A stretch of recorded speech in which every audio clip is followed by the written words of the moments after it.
Hello, chat. I am feeling euphoric. It's been a landmark morning. As mentioned, first off, I feel great. Well, I have a little bit of a cold, that I will admit. But the antibiotics are working like crazy. I wasn't asleep at 8 p.m. last night. I had the energy to spend time with my daughter before she went to bed. I feel like myself again, rather than like a passenger in a trapped vessel composed of rotting flesh. So that's pretty fantastic. And then also, check this out. I had a phone call with my family doctor, and my stool samples came back. I know a lot of people have speculated what could have possibly caused this. I don't know if I'm happy to report or if I'm shocked to report that I had, and I guess to some extent still do until the course of antibiotics is over, I had simultaneous infections of both Salmonella and Campylobacter. So let's just look up Salmonella real quick. I just want to see the symptoms. The causes I'm not so concerned with. Symptoms: diarrhea, stomach cramps, fever, nausea, vomiting, chills, headache, blood in the stool. Okay, we don't need to get into that last one. I was spared from that. And then Campylobacter. Let's see. Signs and symptoms. When to call a doctor. Diarrhea, nausea, vomiting, belly cramps, bloating, and fever. Okay. So that's like exactly the same.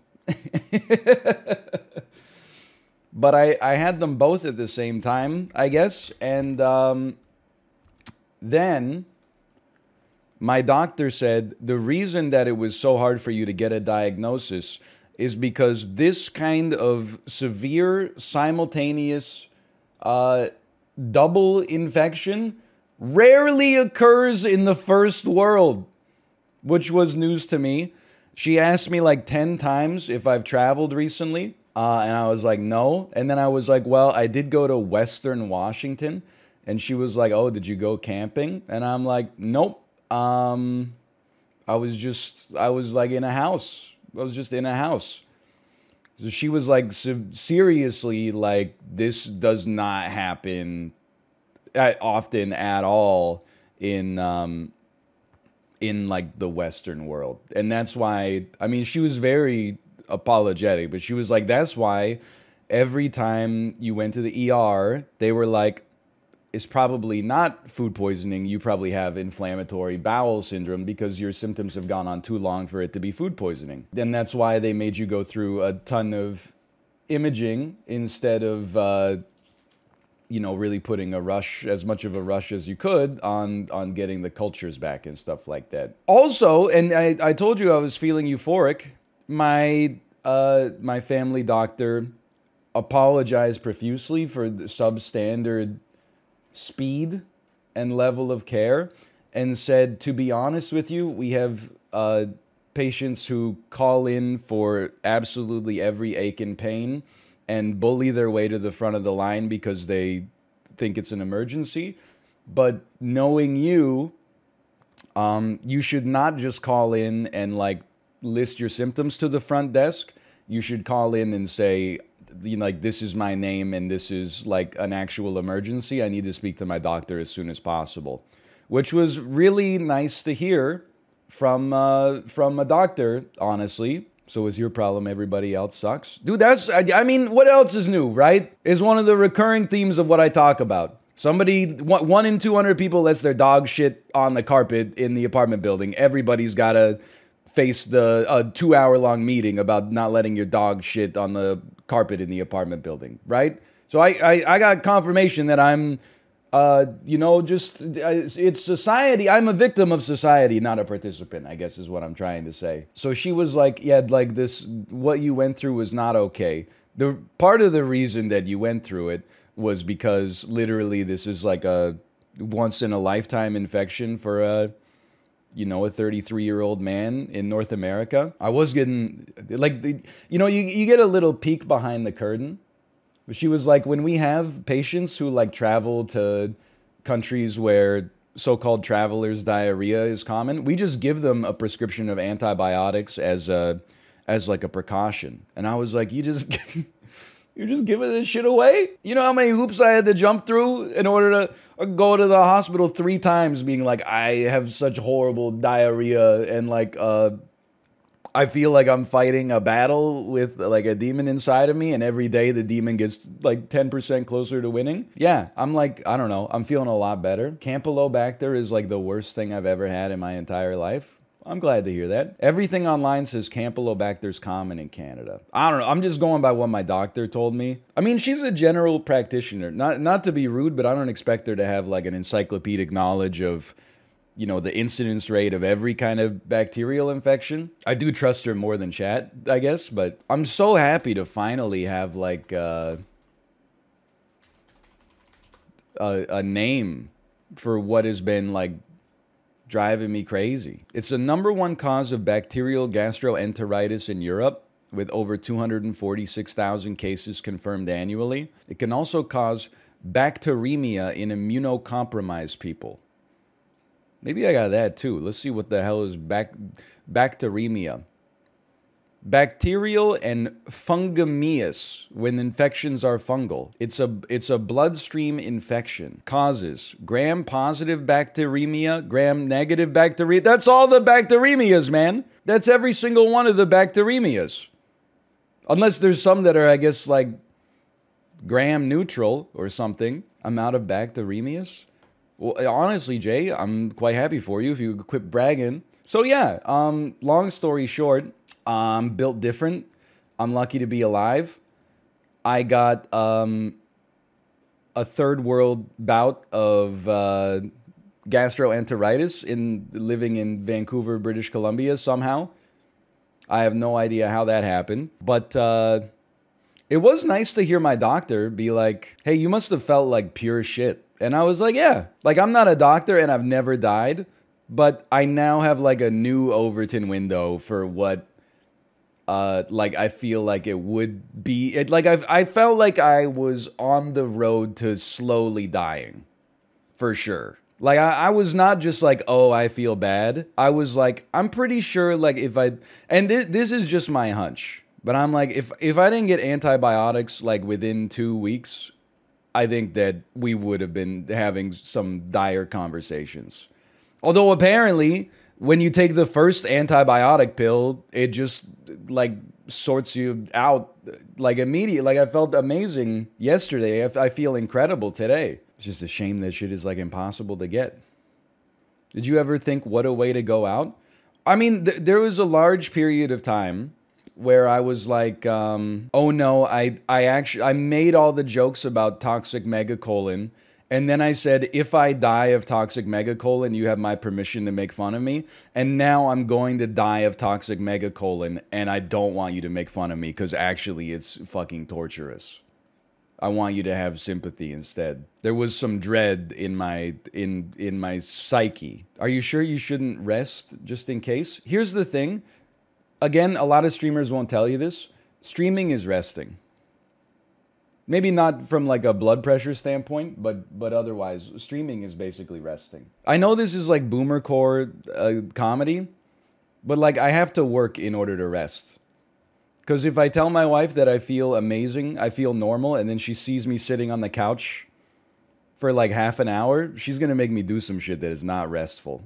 Like carry a big cardboard box full of undergrad textbooks up to the attic or something like that, or it's just to be here playing Fall Guys instead is probably the most restful thing that I could do over the course of the whole day. Hardest +2 I've ever given. I didn't want to say it, but there is some truth to it. It's not wife bad. It's just, there's shit that needs to be done. So like, I get enlisted. But here's the thing, man. Now I'm becoming like an actual boomercore comedian. But it's like the way that a man's brain works is like there's a to-do list. And once everything is like gone off the to-do list, then it's time to rest. That is a fundamental flaw in male psychology, I think. Because what actually happens is like, when the to-do list is done, we get to work on another higher order on the Maslow's hierarchy of needs to-do list. It's like if the house is dirty, then we clean it up. But then after then, it's like it never ends, man. Then it's like we got to call a lawyer and get our wills done or something like that. But then if we get our wills done, I'm going to end up doing like some guided meditation or something like that. If we do some guided meditation, I don't even know. I'm going to end up in Bolivia on like an ayahuasca trip or something. This is my life. Maybe I could get a Netflix special. How you doing today? You may hear me cough a little bit. Like I inherited like some kind of cold from the baby. But I'm telling you that like the light cough that I have versus the gastroenteritis that I felt prior to the cough, it's actually not even close. Like having a small cough is, I feel perhaps literally 10 times better than I felt at any point in the last 3 weeks prior to today and yesterday. And not only do I feel fantastic, by the way, but the appetite has been going crazy. I honestly, so like I had to draw, sorry for this again. We're coming to the end of the endless diarrhea anecdotes, okay? I promise. But I had to drop off some more stool samples yesterday. And right after I dropped them off, I know this would probably not be advisable for someone recovering from an intestinal infection. I went through the McDonald's drive-thru, 10-piece fries, large Coke Zero. I ate it all in, I'm going to say 4 minutes. And it hit a gut that was so empty that I forgot that I ate it within like 30 minutes. How much stool have you provided to the laboratory over the past couple weeks? 5 samples. I didn't want to say 5 cups because it's not 5 cups, but it is 5 samples. It's not 5 gallons.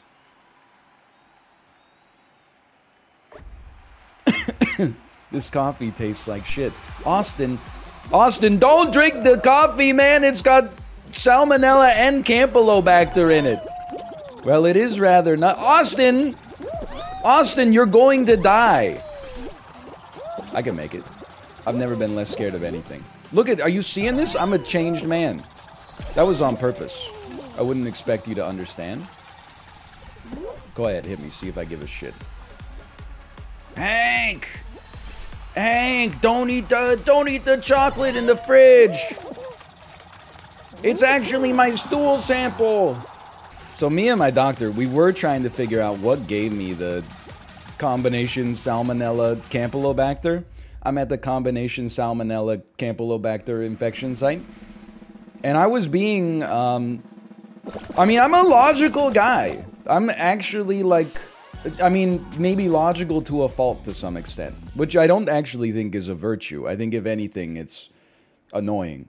But I was like, I bet when I was making some food, I probably ate something that I shouldn't have eaten. And she was like, well, you don't eat raw chicken, do you? And I was like, no, but maybe I cut some raw meat and then I like didn't wash my hands perfectly. And then I was like, ooh, raw green peppers slice, and then ate it. And then like, who knows, right?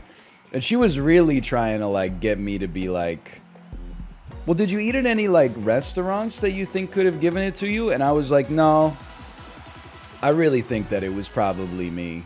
If it was foodborne in the first place, I think it was probably my fault. I went to the hospital and I had 2 broken feet. The guy who got triaged in front of me had an upset stomach. I know how this sounds, okay? So this is gonna sound like I'm actually like the biggest asshole of all time. But let me advocate for the upset stomachs.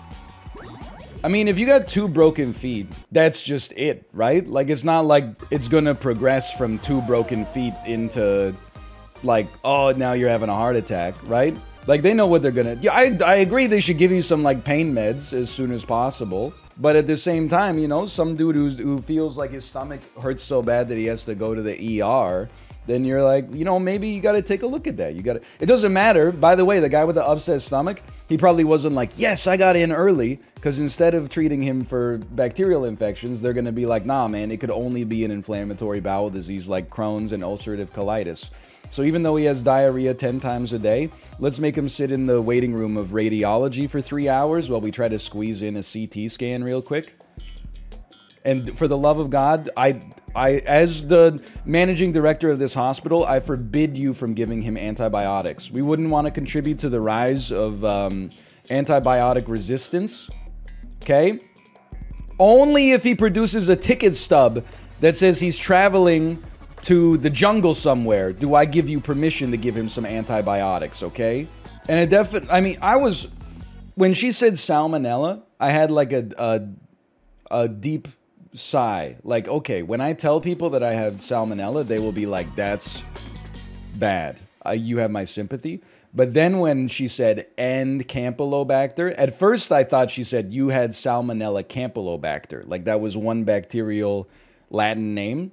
And I was like, oh, Salmonella. And then she was like, no, Salmonella and Campylobacter. And I was like, this is gonna get me a lot of sympathy. Let's go. I can't wait. I'm picking my daughter up from daycare this afternoon. Hey, how you guys doing? Pretty good. How about you?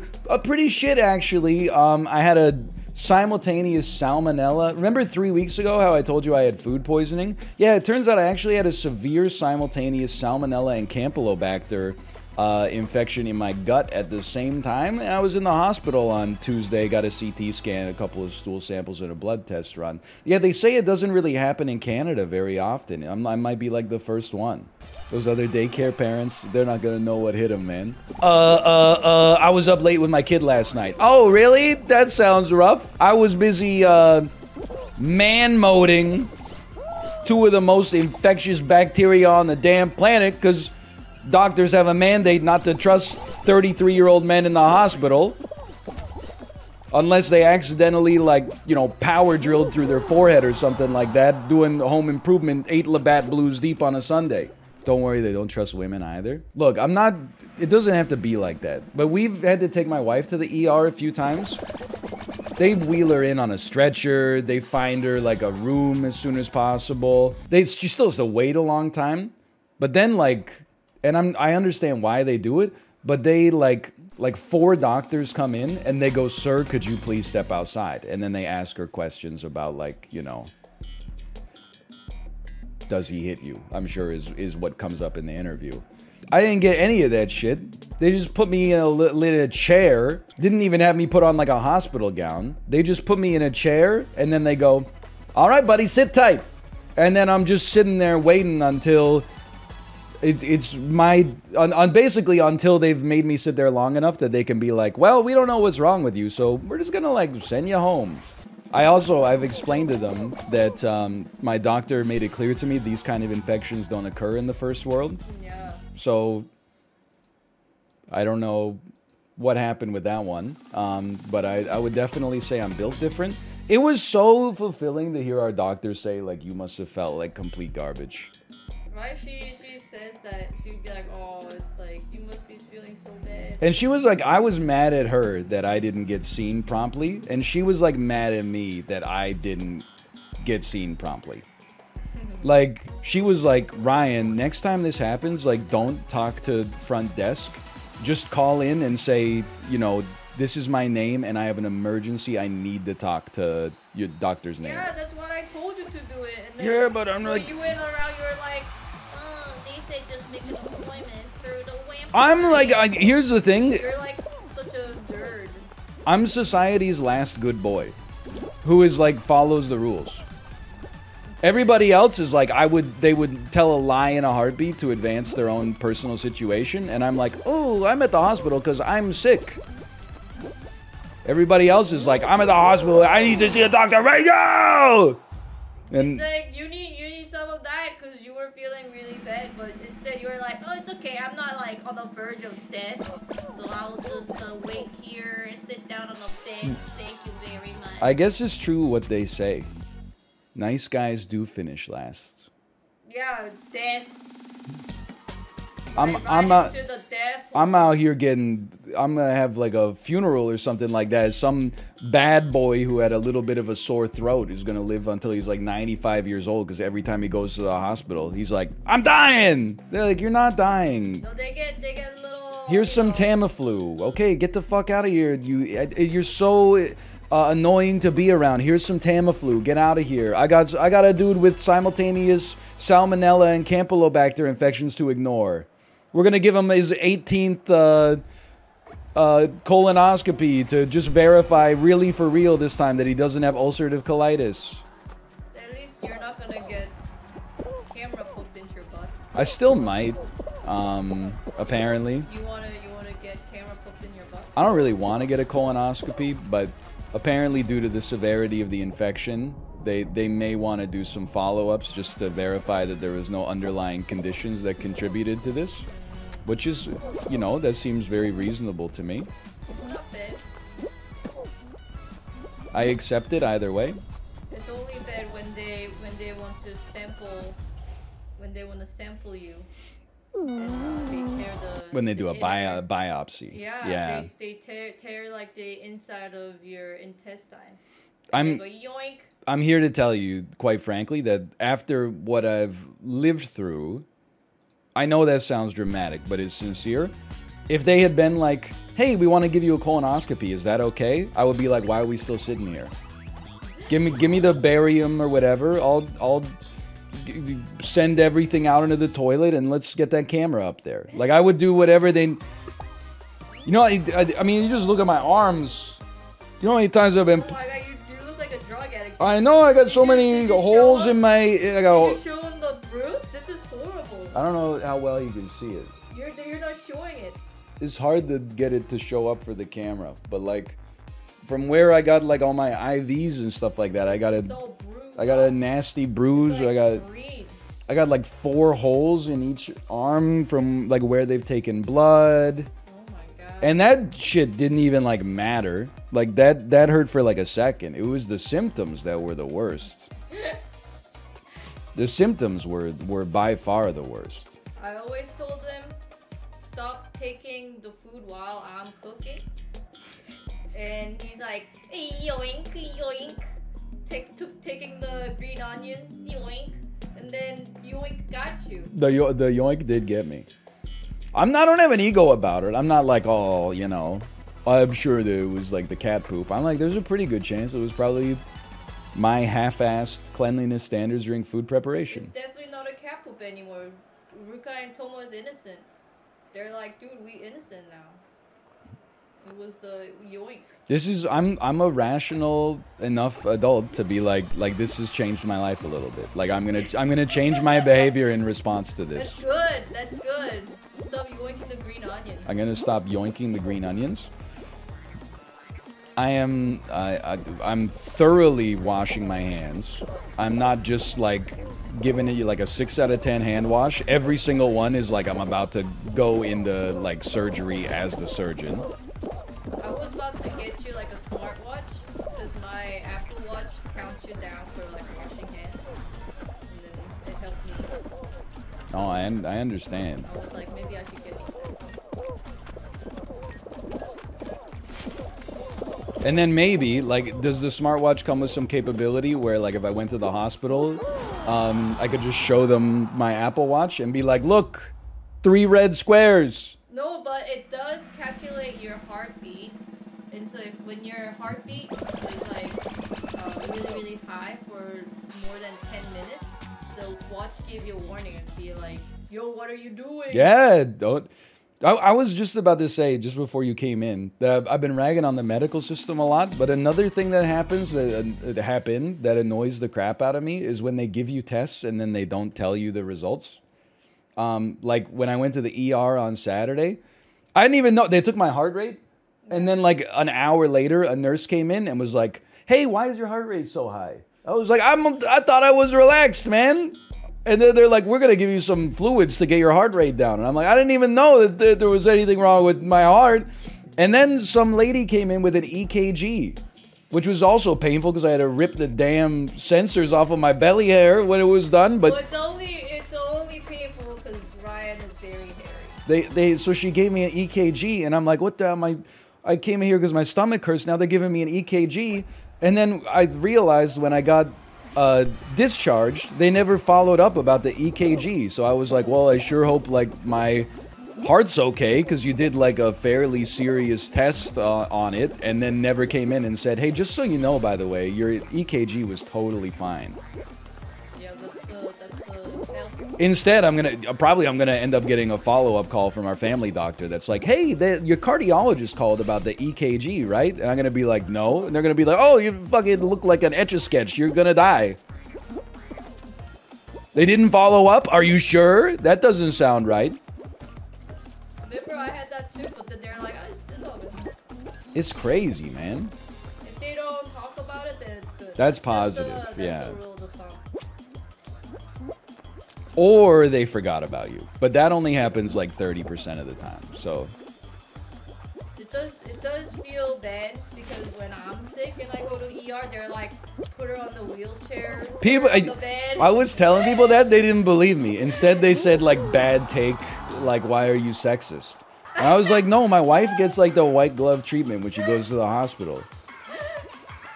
It's true. There's It's like, probably a statistically valid reason that maybe men are a little bit, like, not treated as well when they go to the hospital, because we probably tend to have less health complications at our age. We're also not, like, going to be pregnant, like, so that's not a concern that we have to worry about as well. because you're white and male and bald. That's the thing. I think they see me and they're like, this guy's gonna keep paying his taxes. He's not good. Look at him. He loves being a cog in the damn machine. He's not gonna kick up a stink. I think if you weren't bald, they might have put you on a wheelchair. But then because you're bald, they're like, this guy, he can just, walk. You know what the problem is? I kept up my standards of personal grooming. If I had let the skullet grow in, Yeah. and I was like, hey, I'm not feeling so well, and they'd be like, There you okay, go. sir, what was it like to be born in the 50s? And I'd be like, I'm 33. They'd be like, oh my God, get this guy to a room immediately. Yeah, you gotta grow out some beard. Holy cow. Just grow out some hair, then you would have gotten like a private. I thought you were like Gene Hackman's brother. You're a millennial? You were born in the late 1980s? I'm okay. When I'm dead. I was like, I might be admitted to a hospital, I was like, oh my gosh, are you in the wheelchair or are you in bed? And then he's like, no, I'm just sitting on the chair. And I'm like, what? I swear to you that I'm not joking. When I had my appointment with the internist and she was like, we're going to admit you to the hospital. She was like, okay, so first go to the lab and like do this test, then go to radiology and do this test, and then I'll find you. And I said, you don't want me to like come back here and go be in the waiting room? And she was like, no, just go wherever you want and I'll find you. Doesn't seem like a perfect system to me. I do have to admit, she did find me. But I also... She's just really good at Where's Waldo. I do sort of wonder, like, why she wouldn't just have me come back into the waiting room and be like, that, it's easy enough to find you. I'm not gonna wipe my nose with a McDonald's napkin. I've been through enough. I'm using Kleenex. From now, as my promise to myself, I'm only using double-ply, aloe-infused Kleenex from now on. I'm treating myself different. And you're only gonna eat the potato and rice. I'm gonna be on the brat diet from now on. Bread. I do. Potato. This is not a. I'm taking this as like, Rice. because as you know, my gastrointestinal system was not perfect to begin with. I produced more gas than the average person, and it smelled a lot worse than the average person's gas. Would you say that this is true or false? You're asking me a question? Yes, Yeah. that's definitely true. Okay, so the downside of taking an antibiotic is that it's also going to kill off the good bacteria in my gut. But I'm sort of treating this as like an opportunity to rebuild my gut biome. So once this course of antibiotics is done, I gotta start eating some yogurt. I gotta start eating a lot of fermented foods. I gotta start taking some probiotics. And as a result of that, I'm hoping maybe this could be the start of a recolonized, healthy gut. That's good. I'm treating it as an opportunity for a positive reset. That one hurt. I'm kind of pissed off. Like, I did a lot of cooking this year. I thought I was getting, like, pretty good at it. My wife's cooked, like, 3 meals this week. Every single one of them has been better than anything I cooked this year. And I'm like, how is that fair? Like, every meal she cooks, I'm like, this is incredible. And I was batting, like, 66% at best. Some of the meals were merely tolerable. Some of them were a little better. But, like, it's a skill issue, man. Oh, come on. And no salmonella. I took an Uber home from the hospital on Tuesday. My Uber driver wasn't signaling. I was like, come on, man. Why you got people in traffic getting mad at me? I'm just along for the damn ride. You know the shit that I've been through? 4 stars him? I would never do that. Again, there's only 2 valid ratings in the gig economy. A 5-star review and an abstain from rating. If you give any other review, I want to be clear. If you get like a shit order from a restaurant, they like really fuck you up or like disrespect you or something like that, sure, you can give the restaurant a 1. But if you give like your DoorDash driver a 1 or like your Uber driver a 1 and they didn't actually threaten your physical safety, you gotta realize that actions have consequences. I mean, like if they almost get in an accident where you would have died, that's an acceptable 1. Or if they start ranting at you about like conspiracy theories or something like that, sure, give them a 1. But if it's just like, that wasn't the best drive I've ever had, I have some modest concerns, and you give them a 4, you need to have your app permissions taken away. I mean, we really do live in a world of like some rating inflation, right? Like, I'm guilty of it too. If I see a restaurant and the restaurant's reviews on Google are like 4.1, I'm like, why would I ever eat here? 82%? Are you kidding me? Ooh, that was scary. Like, what would you say if you were planning to go out to a restaurant? What's the minimum? What's the highest score where you would be like, no, let's look for something else? If I want something and it's a 4.5 or above, I'm not looking anywhere else. But honestly, if I was like, oh, there's a new place that just opened, and then I went to the reviews and it was 4.2, I'd be like, nah, honestly, I don't think I'm a 4.2 guy. I think I'm a 4.3 and up. Dude, when you get into a lot of people are saying 3s, 3.1. That's, when you get into the 3s, you're getting into like downtown city center, Tim Hortons, like Burger King sort of reviews. Like, I think you got to treat yourself better than that. Like, the Canada Revenue Agency in Surrey, this is where I send my checks to. I got to Google it for the address all the time. The Canada Revenue Agency, our version of the IRS, has a 2.5. So just think about that you might be like, you know what? I think a 3 restaurant is good enough. Come on, you gotta at least push for them to, maybe like a 3.9 or above, but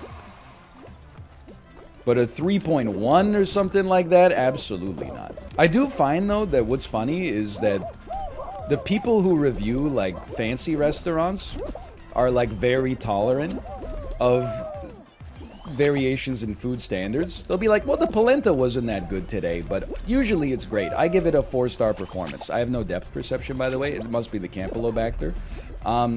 The people who review fast food restaurants have insane standards of quality. They'll be like, every time I come here, I tell them 2 barbecue, and I always get 1 barbecue, 1 sweet and sour. 1 star! Other people will be like, you know, the foie gras has seen better days. 3 stars. McDonald's, they're like, they wouldn't give me the bathroom code. Well, actually, that's kind of a serious thing. That would be, I think being forced to shit your pants in the McDonald's probably is justifiably a 1-star review. That was a bad example. Or they'll have the reviews that are like, Cashier at the front of McDonald's hates men. She hates old men. Every day I come in here, she never smiles at me. I keep coming back every day because I'm a fucking idiot. 1 star. They got like such high standards, man. They got Hawksworth standards at a McDonald's location. I've never used the bathroom code. Honestly, I know, like, I feel like I'm playing Deus Ex. Like, I know all the bathroom codes in my neighborhood. You know how gangster it feels to just walk into, like, the grocery store, not have to ask the cashier for the code and just go straight to the bathroom? I feel like JC Denton for real. It's like I don't need to ask the cashier for a code. I already read it in a memo on the assistant manager's desk when I climbed in through the damn vents. Anyway, yeah, bathroom codes. I don't have to hide my bathroom code, unlike you. I don't like bathroom, like, don't get me wrong. I understand the philosophy behind bathroom codes, but I don't think they actually stop people from abusing a bathroom. I think instead, they just punish people who have social anxiety or like a fetish for politeness. Like, I think if you're gonna go into the bathroom and kind of like fuck it up, like pass out, you're gonna have the self-confidence to walk over to the cashier and be like, what's the bathroom code? And like, what's the cashier gonna do? They're not at the pay grade where they're like the bouncer for the bathroom. They're gonna look at you and be like, no, we don't give you the dignity of being allowed to take a shit in our grocery store. They're just gonna tell you the code. But instead, it's honestly, and I say this without any pride, it's people like me that are like, oh, the bathroom has a code. That's all right, I'll just pee my pants instead. What's Maxwell's first equation? I don't know. Is it Ampere's law? In 11th grade physics, we had to do a presentation on Ampere's law. That is correct. Oh, actually, it's Maxwell-Gauss. Okay, sorry. It's close, though. I had to do a presentation on Ampere's law. I have no idea what it is, okay? But either way, I found a song online from a band that sang physics-related folk songs. And I just played that at the start of my presentation and then like popped the formula up on the screen. And I was like, well, as you can tell from the song, here's what Ampere's law is. I just remember it went like, Andre Ampere's magical, mystical, wonderful law of Maxwell's equations. It is the longest and strangest of all. And then it was not, in my opinion, like a well-crafted song. It was a little clumsy. It was like, he added to the left side arm, you not the pi derivative of phi sub b. And you're like, I can't follow this shit at all. It's kind of Bill Nye meets Lin-Manuel Miranda. It was above my pay grade in 11th grade, for sure. I don't think an 11th grader should be tasked to understand Ampere's law. I still don't even really... I mean, this should be obvious, but having been out of the game for a while, I actually understand it a lot less than I did when I was in 11th grade and was... in some ways smarter than I am today. Less wise, but smarter, yeah. Book smarter. Do you think you have Stan followers? I mean, I'm sure I've got some. But like, it's definitely a lower proportion than a lot of streamers. I can tell, because like, and I think he would be okay with me saying this. Apollo can tweet some shit. He can tweet like some just dumb shit. And it'll get like hundreds of likes. And then like half the replies are just dog noises. Or like things like, we love this so much for you. Wow, it's 2022 and we love to see our dog thriving. Like no matter what I think he would say the same thing. Okay? I don't get a lot of that. I get a little of that when I tweet, but definitely not as much. Like Apollo is kind of, it's like, I look at him as like he's at the Stan threshold. I don't think he cultivates it. I think it's just a natural consequence of Among Us giving you a lot of your popularity. I'm being completely sincere. You know, he cultivates a younger audience that, you know, maybe is a more enthusiastic fandom is one way to describe it. I know I would like go. I am completely ignored when I go into Apollo's chat, which is also very funny to me. I'm not offended. I lean into it and I find it hilarious. When I go into like Justin's chat, I'm like, I'm shit posting. People are like, oh my god, Ryan, hi. I go into Apollo's chat. He was playing Valorant yesterday, right? Not ever acknowledging the chat, not ever glancing at the chat. I typed in chat, how many subs to change your in-game name to, I forget what I said it was gonna be, but it was like, hey, would you blow me or something like that. And the no replies, but not only no replies from him, but also no acknowledgement whatsoever from chat, which really makes me think that there might be like a Discord back channel where people are like, oh, this guy's back again. Oh my god, this... Oh, don't you hate when this partnered streamer shows up in Apollo's chat and harsh the vibes by trying to make all these jokes? That's just my headcanon. I don't know that that's actually something that's happening, but... I'm alive. I'm right back in it. Please stop distracting Apollo when he's in a very serious game of Valorant. I'm okay. I'm alive. Also, like, I don't know. I was a little offended that I wasn't even being recognized in chat, because it's like Valorant chat. Have you ever seen Valorant chat? People aren't talking about anything. Like, I'm trying to get in there. I'm like, hey, let's get this party started. Hey, chat, my doctor called me. I finally got my diagnosis. OMG, what was it? It turns out I had simultaneous infections of Ligma and Sugma at the same time. Crickets. Just and no appreciation for the streamer for trying to liven up the atmosphere a little bit. Instead, people were like, we'd really prefer if you leave. We're trying to focus on spectating the Valorant right now. And then, like, somebody on the other team had an op. I don't know if you've ever heard the op in Valorant, but it actually sounds like the Vine boom. So I kept typing in chat, yo, why the op sound like this? And then I put the boom emoji. And it was going like... And every time it went off, I was like, yo, why the op sound like this, though? And I was putting the boom emoji, and nobody was giving me anything at all. People weren't even saying -2. I was just being completely ignored. Look at what Valorant does to a dude, man. Now you know how it feels? Yeah, but like, I shouldn't have had to know how it feels. They should have been acknowledging me. That's okay, Steve acknowledged me on Twitter. He said, fuck this tweet, Valorant is all I have to live for. And then I replied, I almost died this week. I'm gonna say whatever the hell I want until Saturday. And then he replied with a variation of like, I understand. And I was like, oh, we found some common ground. You know what I should have replied with? I should have replied with, why the hell the op sound like this?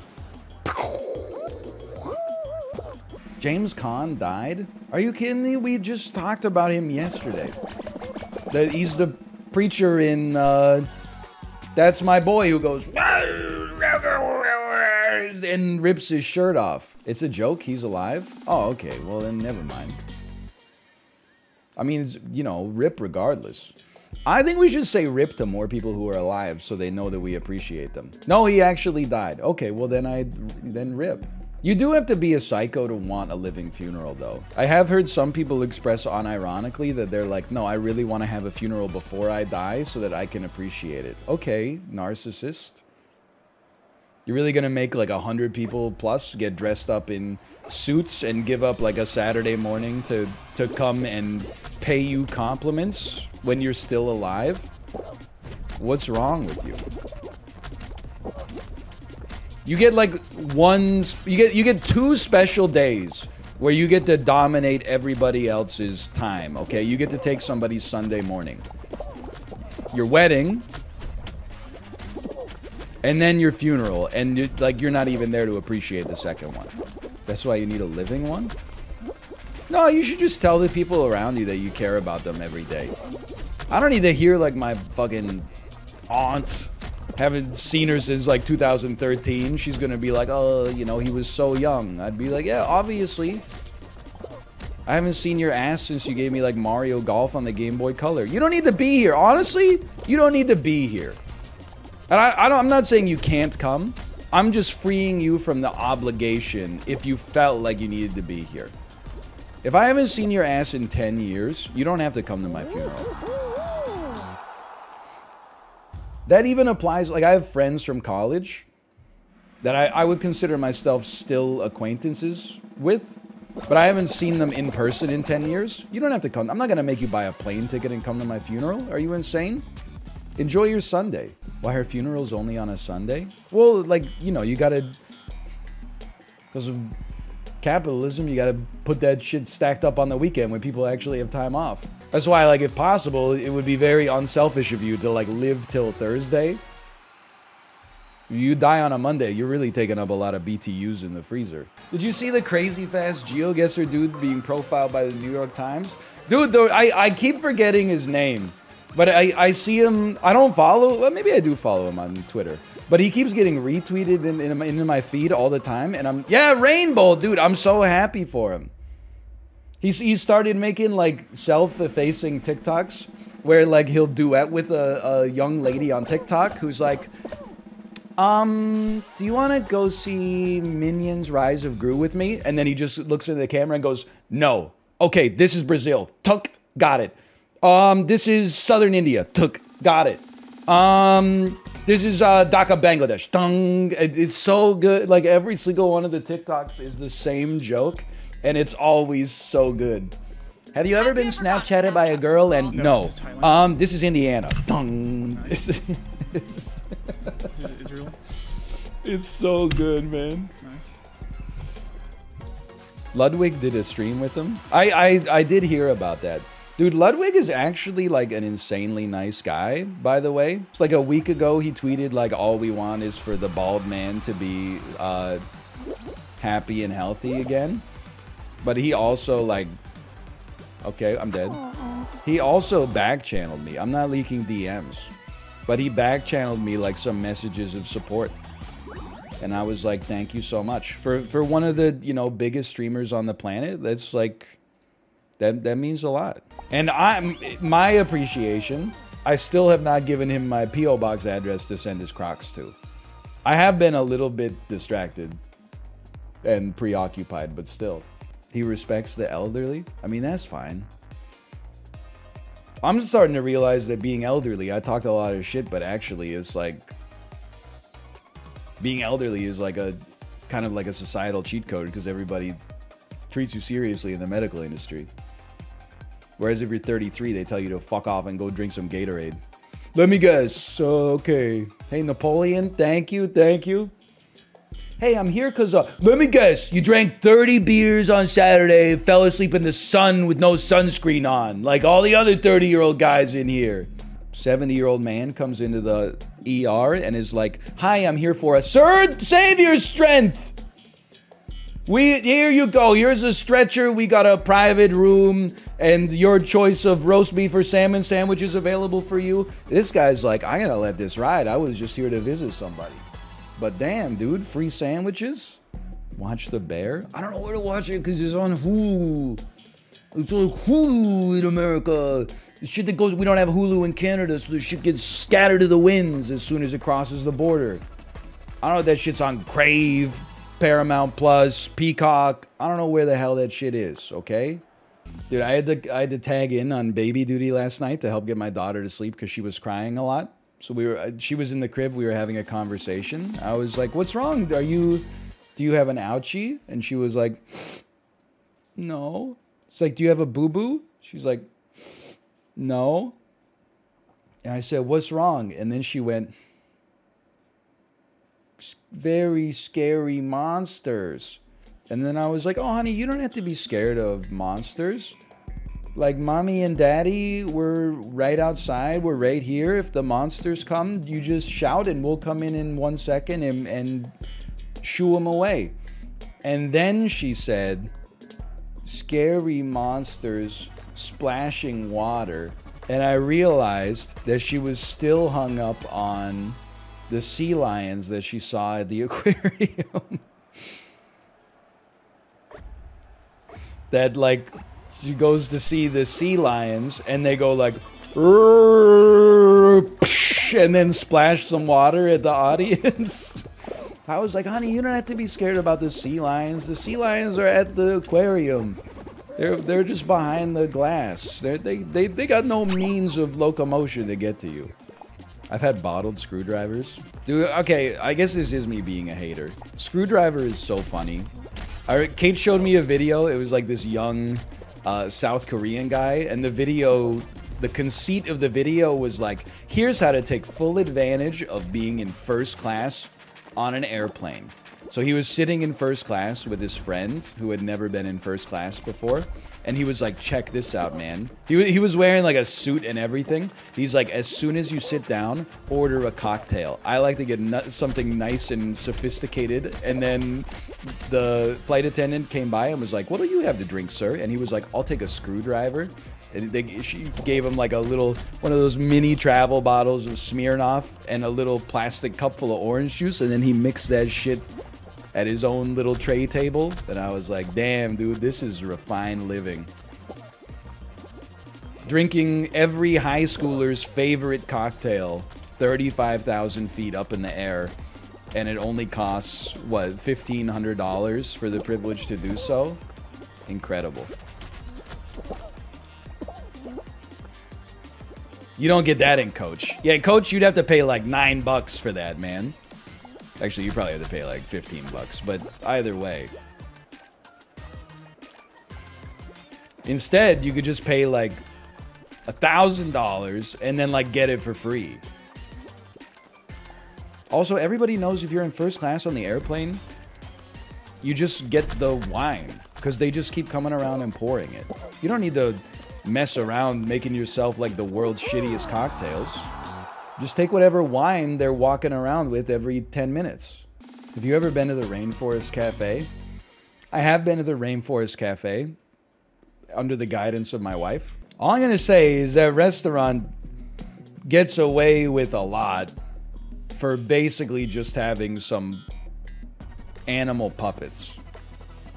They don't really, like, there's not, it's the thinnest gimmick for a restaurant you could possibly imagine. Like once every 10 minutes, like a little ape appears from the bushes next to your table and goes like, "Hur, hur, hur, hur." And you're like, that's great. Could I have my jalapeno pop? That guy's just good. I'm abandoning this. Could I have my jalapeno poppers, please? Could I have my $27 jalapeno poppers, please? They have safari fries. What the hell does that mean? Safari fries. I'm in a world of hurt, huh? Oh, he's fine.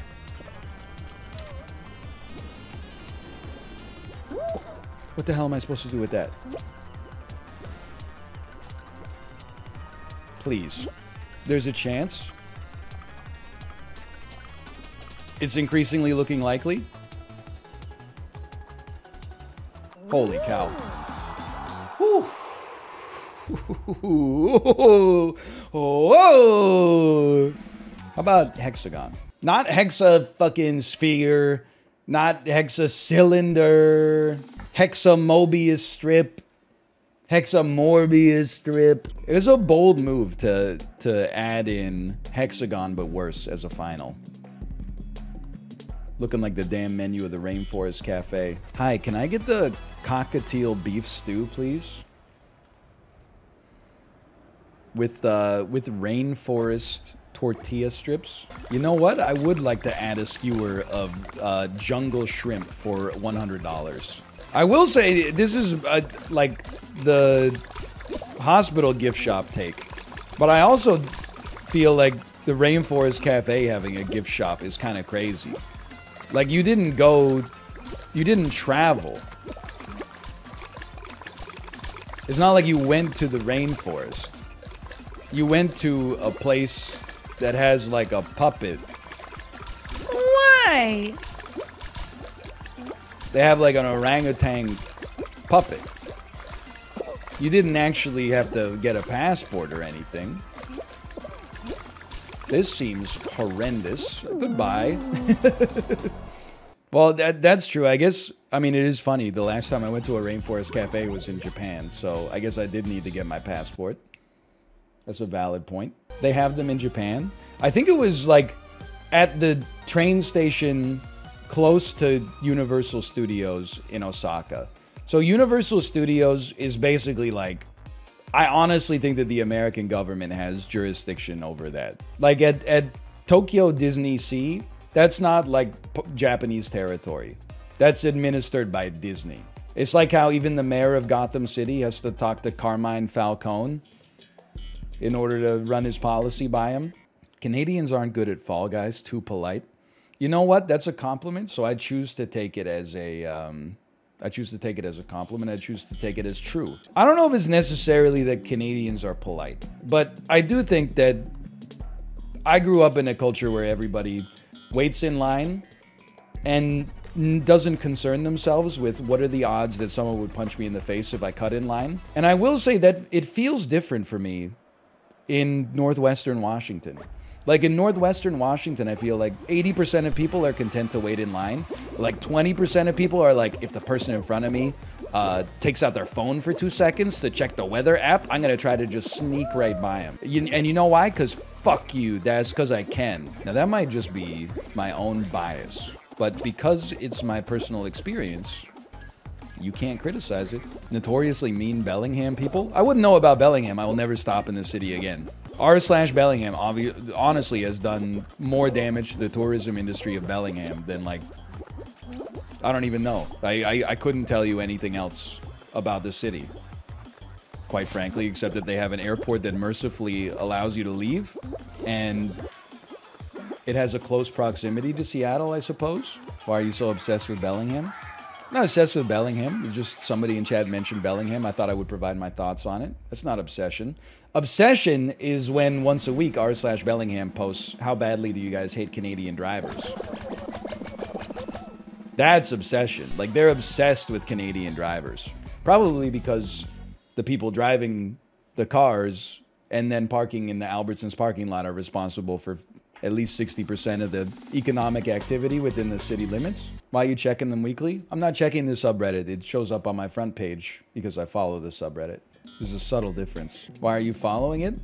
I follow lots of subreddits I find humorous. r/shit mom groups say, r/choosing beggars. I follow a lot of subreddits where I laugh at the cringe. r/Northern Lion, of course. The other post that is show, I mean, there's like a few kinds of classic posts on r/shit mom groups say. Some of the most common are, hey, my child has a 104-degree fever. What oils do I need to put in the diffuser in order to treat this? Thanks, I really appreciate that.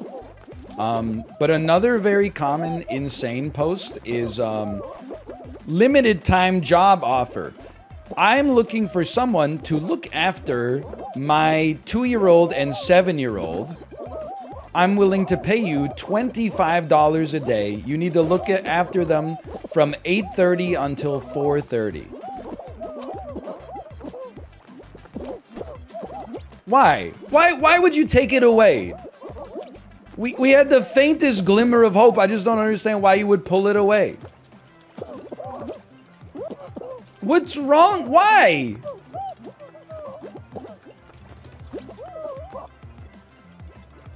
Hold on.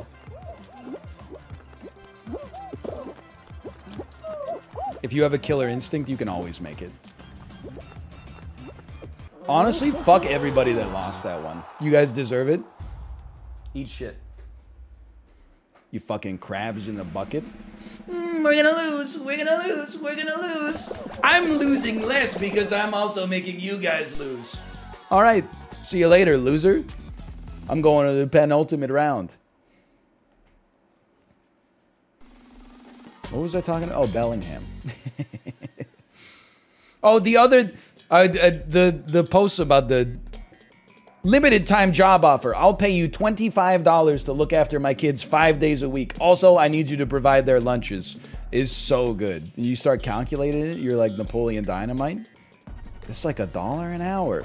By the way, you can't use my house because I work from home and I can't drop them off. So you're going to have to pick them up. Hey guys, could you, and then there's always like an admin makes a post like 2 seconds later. Hey guys, could you stop bullying Lavender? I understand, we had a talk with her privately, and like, she understands that that's not an appropriate amount of compensation, but she thought she was doing like a good thing for the community. Can we, like, she knows what she did was wrong. Can we stop insulting her now? Holy cow, I almost got my hands on a penguin. Hold on, I gotta see this one. My sister asked on a local Facebook group if $15 an hour is enough for babysitting, and people got mad at her for suggesting $20 for a night of work isn't enough. Yeah, people are crazy, especially, like, if your sister is an adult. Like, it is crazy the number of people that, I mean, not that you should be, like, criminally underpaying, like, a teenager to babysit either, but, you know, if your sister is, like, 20 years old and people want her to babysit, they want to pay her 20 bucks a night, like, that is insane. I mean, I hate to say it, this is a little out of touch, but, like, $20 is, like, what's she gonna do with $20 in 2022? She'd pay for like 3 dinners, the ingredients required to make 3 dinners or something. She could buy 4 liters of gasoline. Technically true. Technically true. That would get 80 miles in my Subaru. Yeah, but do you think it's possible that she doesn't just live to drive her Subaru, unlike the average Subaru owner? I mean, I don't want to be too rude to the Subaru owners. I don't have, like, too much negativity towards them. The only thing I'll say is that my impression of the average Subaru driver is that I merge onto the highway going, you know, 10 to 20 kilometers an hour over the speed limit, and then some, like, deep blue Subaru behind me, as soon as possible, hits their signal light like they're frustrated. They merged 6 inches away from my ass, and then they go vroom and take off into like the passing lane to get around me as quickly as possible. And I'm like, easy, man. Your car costs the same as a Toyota Corolla. Like, nobody's that impressed. On the other hand, you do have like the lane guidance system. I do appreciate the safety features. Then immediately hits more traffic. Dude, is there anything more satisfying than being tailgated in traffic by somebody, and then they pass you, and then you get to tailgate them? That shit gives me life. If somebody's like a meter away from my ass, going the speed limit on the highway because there's cars directly in front of me, and then the guy behind me is like losing his mind. What the fuck, go faster! Then he makes 17... suicidal lane changes to get literally 1 position in front of me. And now, without me having adjusted my speed at all, guess what, motherfucker? Now I'm tailgating you. Because it's the guy in front of us, and the guy in front of him, and the guy in front of him, and the guy in front of him, and the guy in front of him that's causing this. This is the reason we're traveling at this speed is not... Oh my god, he grabbed me when we jumped over the pole, man. I'm gonna lose my flippin' lid.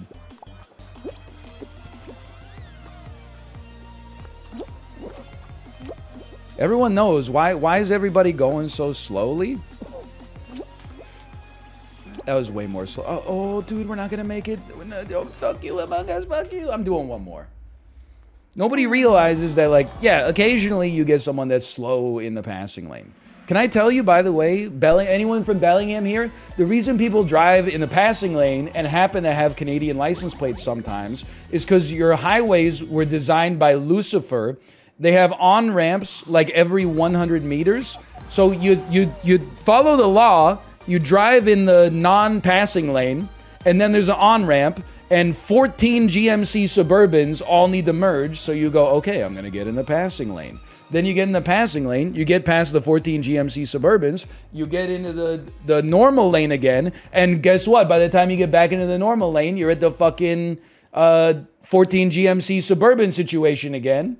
That's the reason sometimes you'll see people drive in the left lane a little bit longer, because when you drive in the right lane, you can only drive in the right lane for 5 seconds before another on-ramp where like half the drivers are coming through at 80 miles an hour, and then half the drivers can't get above 30 miles an hour, and you're watching like 17 different cars with variable speeds, and you're like trying to prognosticate where you'll be in the order by the time, and you're like, fuck, I'm just gonna get in the left lane for a second. Yeah, I do like a 3-lane road, like a 3-lane highway where you can just sit in the middle lane and like not bother the people that are coming in on the on-ramp, and not bother the people that are like, I need to get to the grocery store in record time, risking my family's health in order to protect my self-esteem as a big manly man. Middle lane's kind of based, man. Like that's grill pilled. Middle lane sitting in the UK is illegal, thank God.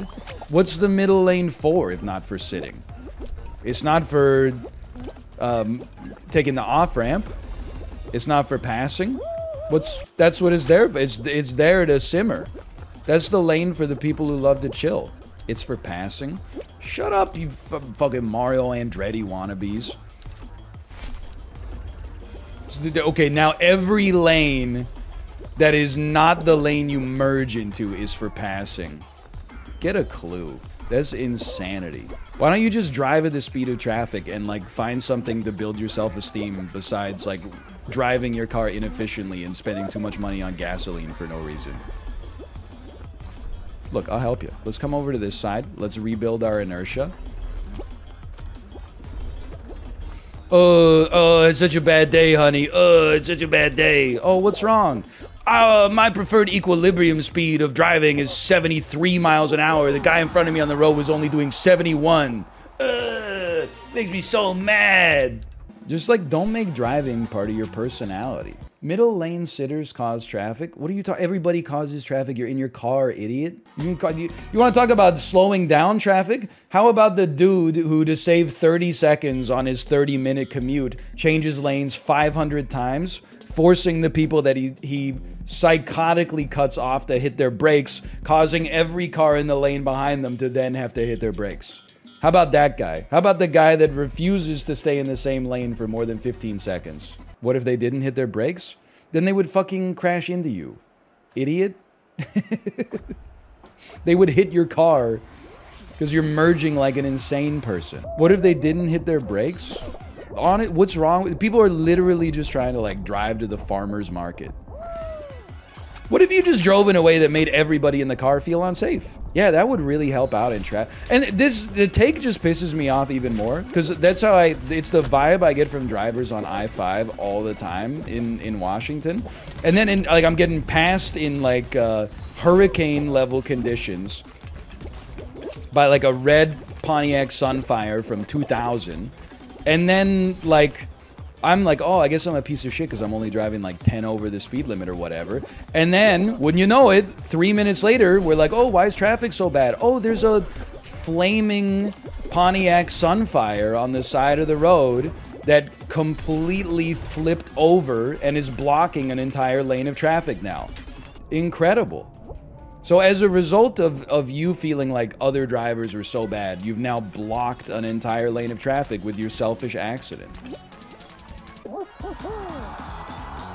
I've seen a car flip 20 times and explode on the highway. I don't know why that's so funny, but it is. I don't know what I would say if I saw that on the highway. Just can't even imagine. I was just driving along and I saw the Jay Leno car crash. Oh! I mean, I hate to say it, because this isn't even a boomer take. This is like your nice aunt's take, who's like, I think everybody should just be nice to each other. But, like, the number one thing that would help traffic out a lot is honestly if people left their house 5 minutes earlier instead of 5 minutes later than they were supposed to. And then they just fucking, like, chilled out. If they just got on the road in, like, a sober mental state where they weren't insanely stressed out and angry, and just like got on the highway and reminded themselves that like the driving is just what you do to get to the destination where you live your life. It's like the driving is not your life. Thanks, there was no need for that really, but okay. Let's all push each other out of the way. Moana. You were Moana. Cinderella. I'm going to pass for a second. Tiana.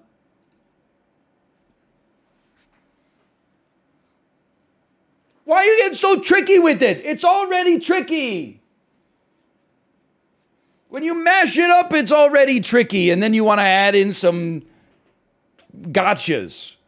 Bellatrix Lestrange. You could be Helena Bonham Carter.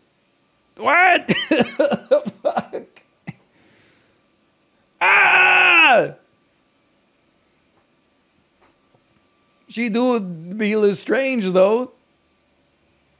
Luna Lovegood. Hedwig and Minerva McGonagall. Someone's got a hat. Which one of you fuckers has a hat? Hedwig? Nah, Hedwig's an owl, dude. You're Minerva. Nah, never mind. My mistake. How do you not know Hedwig? Because I didn't read any of the books past the first one or watch any of the movies in this cursed fucking franchise. While everybody else out there was like, oh, you're a Ravenclaw? I'm more of a Hufflepuff. I sort into this 4 personality types. Oh, it gets me so much. Hedwig was in the first book? I don't know. I read that shit in 1997. Were you even fucking alive then? Unlikely. Yes, I was 5. Say no more. You're still trying to figure out how not to poop your pants and cry when you see like a big dog. I'm older than you? And you know this much shit about Harry Potter? What's your excuse? Bro, what the hell? Where's my Mercury at? Where's... Bro. Hold on. You're Neptune. You're Earth. Your ass is Saturn. Your ass is Jupiter. Your ass is the moon. You're the moon, man. We got Mercury and Uranus. I'm pretty sure Uranus has a fake Saturn ring. That's Mercury? That's the moon, dude. Don't lie to me. You know what probably happened? A lot of people probably picked the Mars as Mercury. Those fools. You want to Google image search for boomers? What does Mercury look like? Okay, it looks exactly like the images that they used. Why did I grow up thinking that Mercury was red? Is it like they had a shortage of like gray crayons during the war or something like that? When does Mercury go into retrograde? Hold on, this is important. The Mercury retrograde is coming and everyone's going into meltdown. Lock your doors, avoid your exes at all costs, and shun all technology, because it's every astrologically inclined person's favorite time in the calendar, Mercury retrograde. If you're a true zodiac geek, you'll know that when Mercury is in retrograde, our lives become a bit of a disaster. A problem at work, a messy relationship comes to an end, a particularly bad hair day, yep, blame it on the retrograde. Gemini season memes have arrived and they're already wild and iconic. Hold on. Mercury. How funny would it be if Mercury went into retrograde the day I got my food poisoning? Mercury retrograde 2022. Well, okay. It went into retrograde May 10th. And came out of retrograde on June 2nd. So I think maybe when it came out of retrograde, because I'm so twisted, I thrive when Mercury's in retrograde. And then when it got back into anterograde, I was like, what the hell? Hold on, I gotta check. I'm in the Old Farmer's Almanac. Next Mercury retrograde does not happen until September 9th. That's good. We got time to rebuild our lives. I'm a Sagittarius, though. Is Mercury in retrograde good or bad for me? Dude, I'm dying at... I hate to say it. I'm dying at some of these comments. I was supposed to sign an important financial document today, and right before I signed I checked and saw that Mercury just went into retrograde. Yikes! I asked to put things on hold for now, which was awkward since the bank rep spent 2 hours setting everything up. It seems better to just sign right now. They're going to check back with me in the morning. Anyone know if Mercury in retrograde means there can be unknown factors that appear later? Thanks. Oh, no. In Mercury retrograde, I finally had an epitome to finally end a toxic marriage, and he kept wanting to come back. I had my brakes changed in a different year on a Mercury retrograde. It was very costly, and they never fixed my brakes until 4 years later, and several mechanics and hundreds of dollars later. Damn, Mercury's a retrograde fucking with my brake repair.